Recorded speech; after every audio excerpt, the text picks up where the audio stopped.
right, the 10 layers of cake. Once again, just a reminder, these are all my personal opinions and hold no weight towards how the games are actually perceived by the masses. This is just my personal opinion. So, we'll go in order, 1 through 10. Starting with number 1 is going to be the appeal. Now, the appeal of a game represents, is there a need for it? Do we need this game? Is there a bunch of this game? Is it oversaturated? Does every company do games like this? So, like Battle Royales, for example.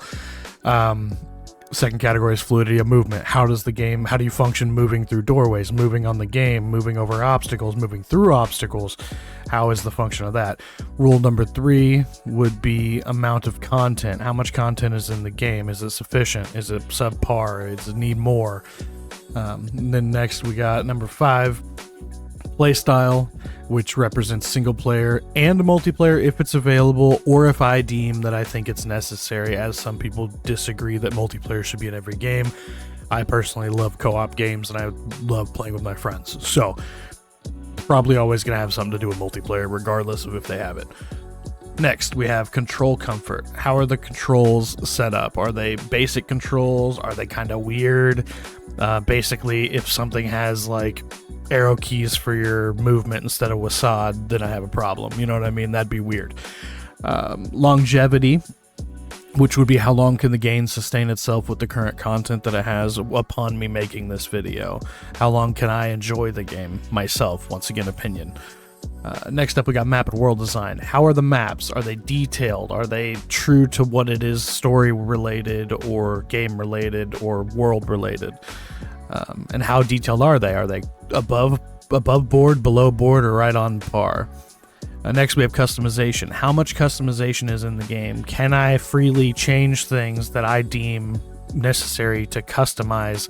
And at what category would I rate the customization that is available? And the last one is price point. Do I believe that the price point is fair and manageable compared to the quality of the game that it is? Let's get back to the video. All right, so now that we've went over the 10 layers of cake in my personal opinion, we will take a look at the first one, which was appeal. Now, for this game, the biggest appeal is the setting and story. There's movies, comics, books, whatever. There's so much lore behind the Starship Troopers brand that makes this game a big appeal and a big want in the universe of gaming, because it has such a cult following. Not always for the right reasons, because of course the story is, supposed to be like a satire look at militarized countries being like, indoctrinated. Sure. I definitely think that we've not ever had a first-person shooter mass multiplayer that has like 16 member lobbies versus AI that are bugs. The only game I can think of that comes close to it for the whole idea of, dropping down to a planet fighting is Helldivers, but that was only 4-player. You didn't have any building. You couldn't build stuff. Like, there's a lot in here that they don't have. So I definitely think that the appeal is very high for this game to do well. Next category, fluidity of movement.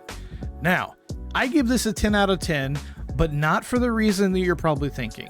The fact that obstacles actually get in your way is really amazing. To me, just being able to run around and do whatever you want is cool and all, but the fact that if you kill 15 bugs while you're in a bunker and they're all died right inside the hole of the bunker, and you can't get out because all the dead carcasses are stacked up, that's freaking cool to me. I know some people might not like that because it makes it harder for you to play the game and get out of these bunkers and get around all these situations, but in all actualities, if you're on a planet fighting all these bugs, you're going to have to climb over carcasses. The bugs are like 3 times your size, 4 times your size, and I really think that little attention to detail by making these bugs actually three-dimensional entities, it definitely makes for a very interesting combat dynamic. I mean, I've actually had firefights with bugs where I'm hiding behind a dead one and they're trying to get to me and they can't because they can't get over the other bug, and that detail's amazing. So obviously that's a 10 out of 10. So the next step is the amount of content. Now this one I give an 8 out of 10 mainly because it's not fully released yet, so I'm not going to hold this against them, but I'm pretty sure they're going to add more. But I believe with what it is right now, I think it can definitely hold its own for a long period of time just because the game's release is where some AAA games are at full release. You understand what I'm saying? Like, it's pretty crazy. But I definitely think it's not fully fleshed out yet, but I think they're going to do that. Now, next category, story content. 2 out of 10. The main reason, and this is sadly the lowest point in our review, mainly because there is no technical story to it, no single player story or anything based in a story type thing, which kind of reminds me of what Helldivers is doing, where they have all the planets and you're in a constant war and there's a game master that's controlling what the AI is doing.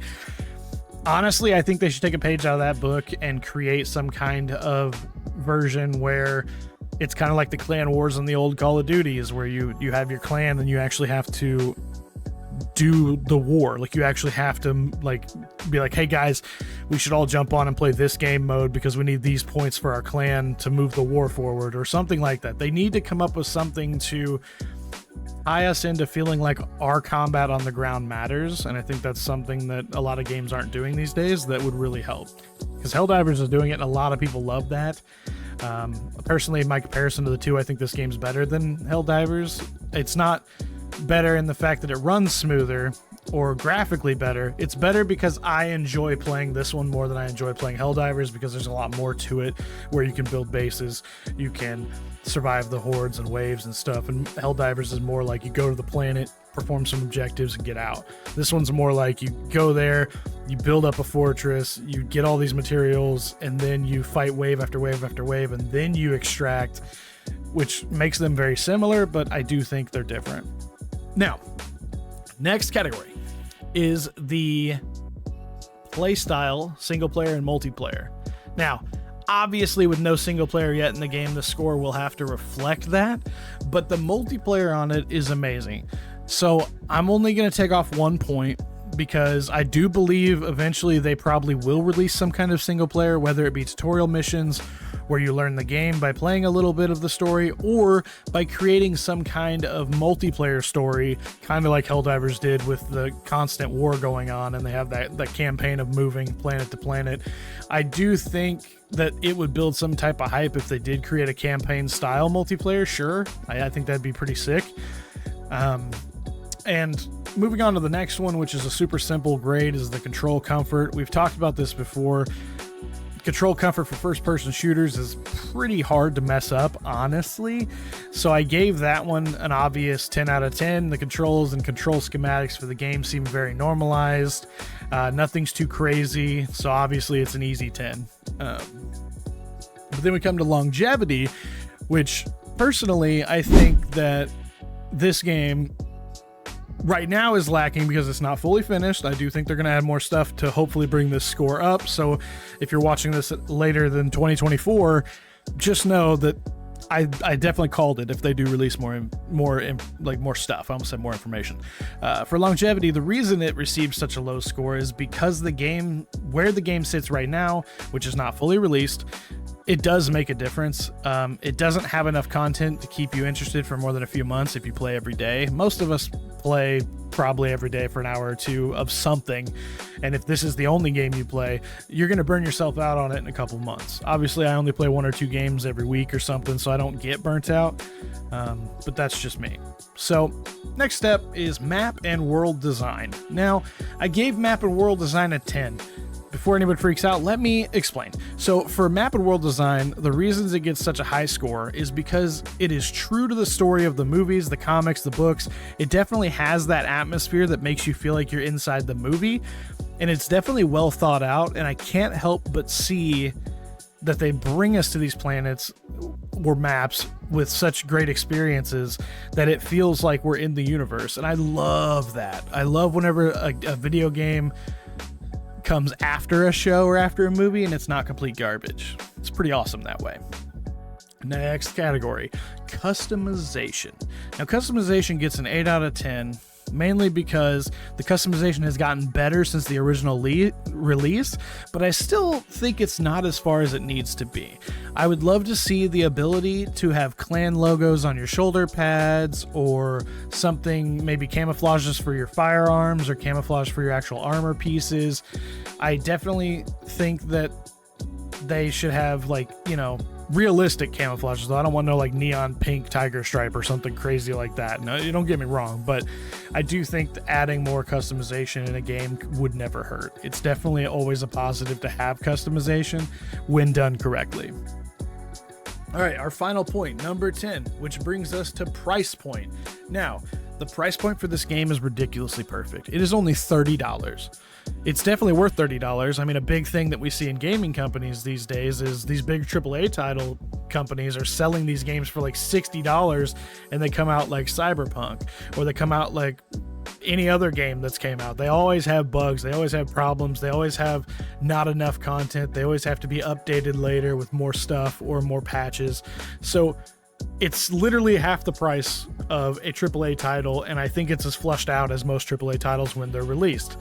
Now, don't get me wrong, there's some, graphical issues with your processing of it, because with all these entities and 3D entities around, I did see a lot of reviews where people were talking about how the game runs poorly. Now, keep in mind, when you have 400, 500 dead bugs on the ground while a bunch of other bugs are climbing on top of them. Also, we have all these walls from being able to build these huge bases, plus 16 real people running around. If you're not running the high-end, like ultra high-end PC, you're gonna have some latency issues with that, because there's so much going on.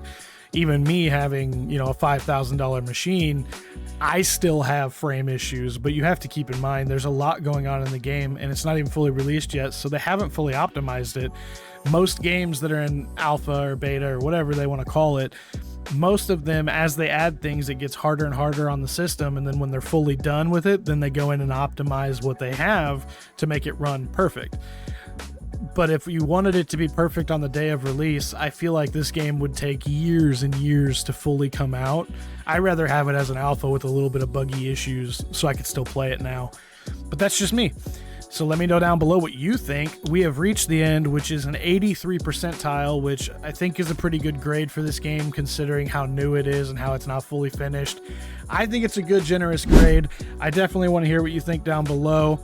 Let me know, and I will catch you in the next one. Like, subscribe, do what you gotta do. Just be cool about it. No hate, just opinions. Have a good day.